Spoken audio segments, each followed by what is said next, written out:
All right, folks, in the bottom right now, he led in the entire game until he didn't for Team Liquid. It's Clem.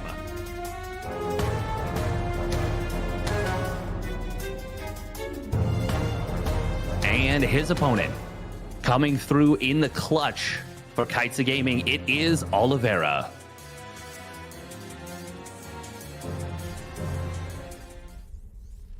And this is kind of interesting already. We've got the dichotomy of TVT, which is to say, one racks expand versus double gas. Do you ever go one racks expand? And the answer is Clem's gonna go one racks expand. Yeah, he's going for it here. It's gonna be quite good if he gets away with it. This is probably one of the better maps to do so. There's no proxy 2 racks Reaper, so he won't die there. And the ramp is pretty easily defensible at the natural. The only thing is it's very far away from the main base, but it's far away for your opponent too. So any potential punish play is going to be difficult for Oliveira to pull off. But Clem is not doing this like a Korean Terran, like a Beyond or whatever, where, you know, they're just like, I don't even care. I'm just gonna hope you don't proxy 2 racks. No scouty for me. Like I'm just gonna fly by the seat of my pants. No, he's gonna double check. Little bit more fear, I guess, or a little bit more safety, regardless of how you want to look at it. But either way, he does go for what is a pretty greedy build.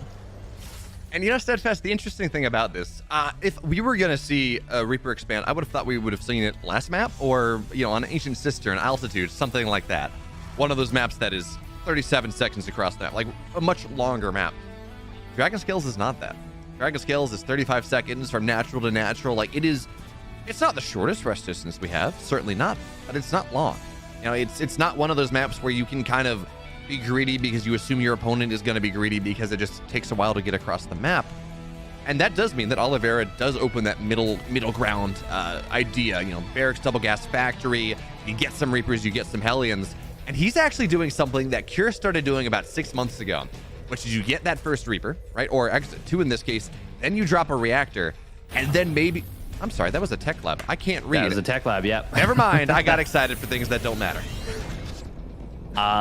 Yeah, no, at first I was like, is he doing like some kind of Marauder Hellion play? But no, it is in fact going to be just a very quick Cyclone.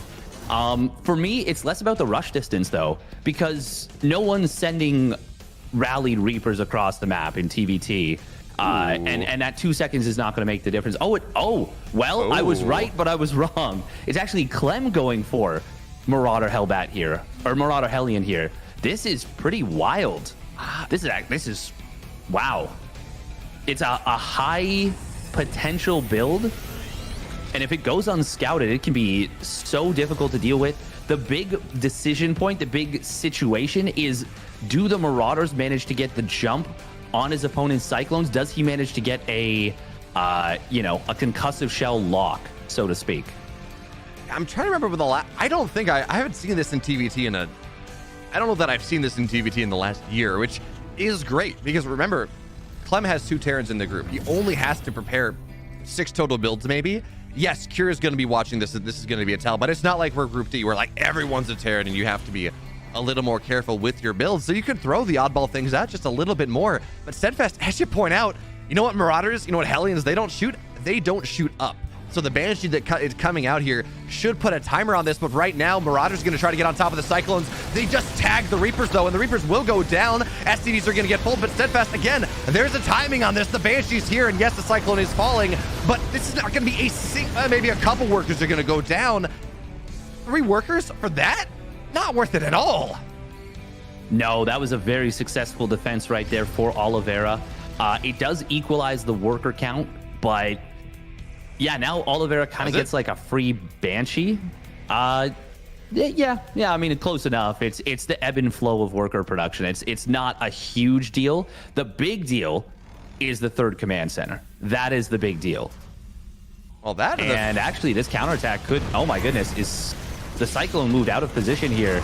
He was expecting the Banshee to go into the main mineral lot. Wait, where is the Cyclone? Yeah, wow, it is so far out of position. Oh, he even gets the lock on here. Oh, Clem, though. Wow. Okay, I didn't expect that Banshee to go down. I thought it would get out of range. Huh. Still, this is a massive lead right now for Oliveira. and the supplies don't tell it, it's all in that third command center timing. Yeah, very much a timing advantage. And Steadfast, you talk about workers, getting equalized. Remember, this was Reaper expand, or this was one, this is one gas expand coming in from Clem. So one Rax expand, yeah. You talk about, Clem brings the workers back into some level of equality.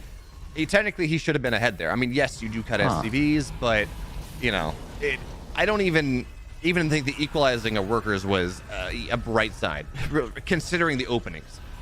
That being said, no, yeah, well, he cut workers a little bit to make that attack happen. So, no, the attack did not achieve its objective. It was looking to either win the game or get like 10 plus SCVs.